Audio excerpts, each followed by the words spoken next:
Hi, my name is Mitchell, and I love coffee. As a young boy, I was diagnosed with every terminal disease known to man. But after a doctor accidentally filled my IV bag with mocha latte, I made a miracle recovery. Since then, it has been my duty and pleasure to discover the world one bean at a time. Every coffee tells a story. I'm here to listen, to better understand the magic behind its rich, bold, caffeinated goodness. Join me on my journey to discover the best and worst bean water imaginable. And trust me, there is some pretty bad coffee out there. Some really terrible coffee. I mean absolutely despicable. Only after I drink every coffee brand in the world and review it can I fulfill my destiny and die in peace. This is the Brew Review.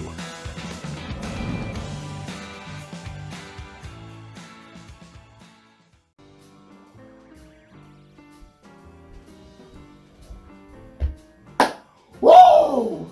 I would really like some coffee, please. Oh god. Ugh. Today we are reviewing coffee. And you're probably telling yourself right now, well, no doubt you're reviewing coffee, it's Brew Review. No, we're actually reviewing coffee. The brand is coffee. The brand name is coffee. We got this from the dollar store, Dollar General to be exact. This is Dollar General brand coffee. Hey, it's Future Mitchell here. I just realized I was a big, stupid, dumb idiot, and the coffee actually came from Dollar Tree, not Dollar General, so I apologize for the confusion. And then Greenbrier International decided, hey, let's make a brand called coffee. Now, to me, that seems a little arrogant, because if you're going to go into the coffee market and be so bold enough to just call your brand coffee, to me that screams that you have the audacity to think that your coffee is the definitive definition of what good coffee is, the epitome, the peak of coffee. Because otherwise, no one's going to know what you're talking about. You go to the store and you're like, hey, I'm looking for some coffee. They're going to point you to 100 brands of coffee. So this is going to have to be pretty damn good for anyone at all to know that when you say, I would like some coffee, you're referring to the brand coffee. Take a drink of hard whiskey every time I say coffee.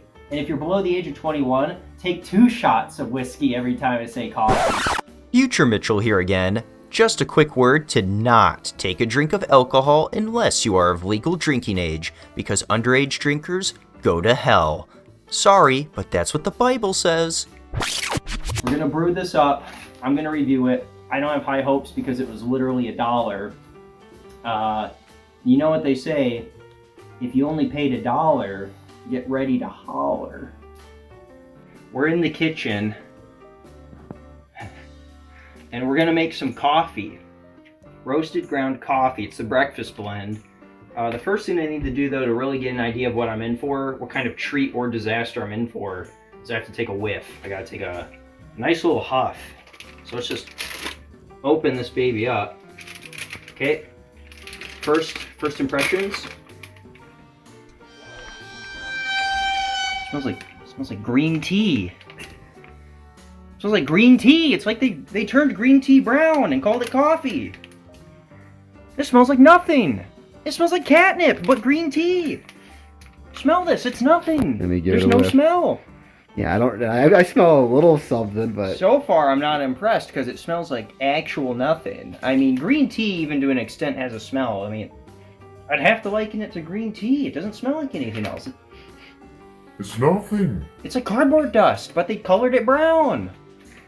I'm upset. I don't know. I can't even give an analysis of it because it's actual nothing. All right. Well, since I don't know what it smells like, we're gonna have to look at the grain size and see what we're looking at there. So we'll give it a pour. let's take a little gander here.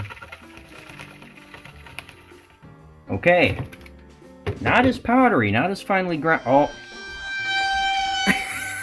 Well, that left a big mess on my knuckles.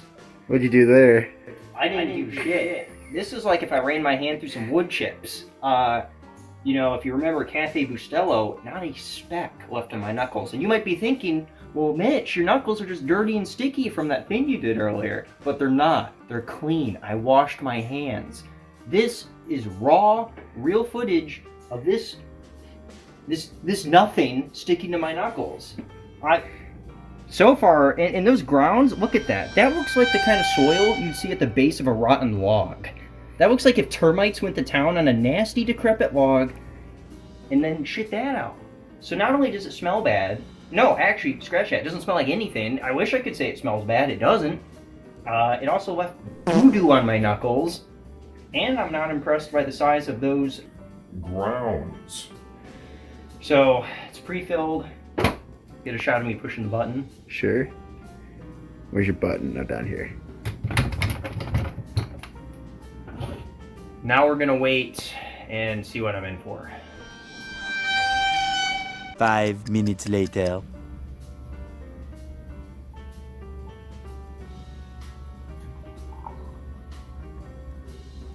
Well, we're back, unfortunately. Between me brewing the coffee and me pouring it, I regret to inform you I didn't die. So now I have to be here and try this. At first glance, you know, it's got a good color. That's pretty much all it has going for it. I'm really excited to see what coffee, the brand, not coffee, I mean the brand coffee, tastes like. So I'm gonna just get a little waft going. I guess I would describe it like this. It's the end of a cigarette butt stomped into the dirt and then left that little mush of cigarette and dirt, you know, let 24 hours pass with a small rainfall in between that, and then you scoop that up and put it in a filter and brew it. That's the smell I'm getting. So it's very earthy, but not in a good way. And unfortunately, it's still pretty bland. I'm still not getting like any strong notes of any given flavor. I mean, it says it's the breakfast blend, and you know, a breakfast blend is supposed to be a blend of breakfast flavors, and I'm not getting that from this. But the only way to really get to know this coffee is to test it. So we're gonna start off with the tasting spoon, and I'm gonna do a little bit of a little analysis and see if it's any good. So, all right, here we go.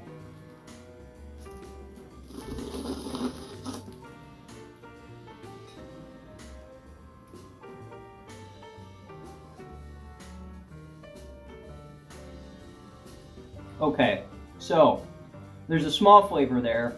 It's kind of like the mildew water in a really old apartment carpet, you know. It's like take an apartment complex that was built in the 1970s, hit its peak in the 1980s, and now is dying out and being kind of used as a half hotel in the 90s. You rip the carpet up from that and you drain it, and whatever fluids are in there, you then boil and strain, and what's ever left over from that is what you get here. I don't know how to describe that any further. I just know that the little flavor that is there upsets me. But unfortunately for me, little sippy poos aren't enough to really understand the complexity or lack thereof of this coffee. So I'm gonna have to go in for a bigger drink. So here we go.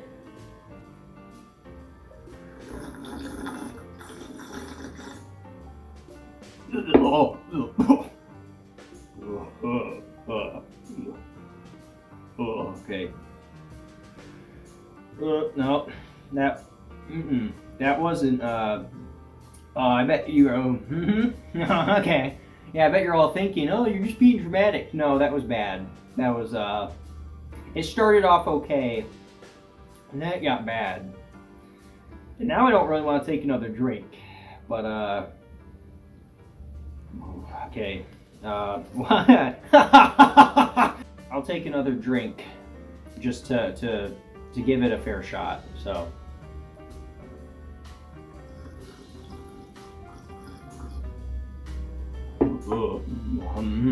it's really it's kind of like I just drank some lead water. You know, like water ran down the side of an old building that was coated in lead paint, and then that collected into a puddle on the street, and then I took a sip of that, and it's sitting in my gut like that. So overall, if I had to give it a number score, I would have to give it a 4.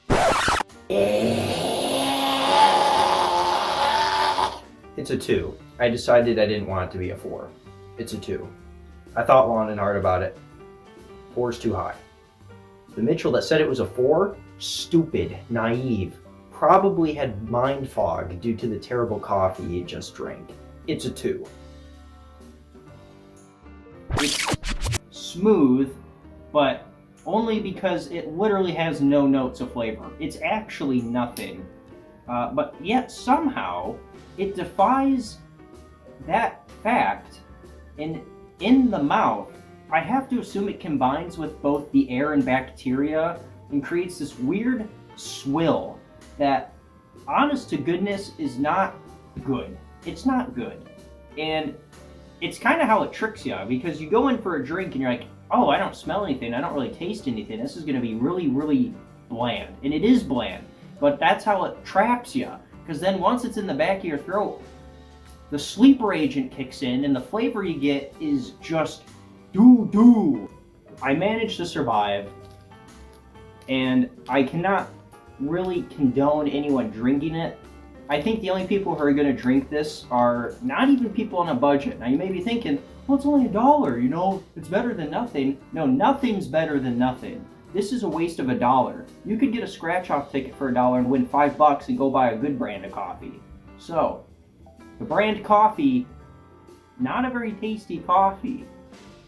It tricks you, it leads you in, it makes you think you're going to get a lot of nothing. You do get a lot of nothing, but then in the back of your throat it turns into a lot of something, and it makes you want to barf. So, don't. Maybe skip this one.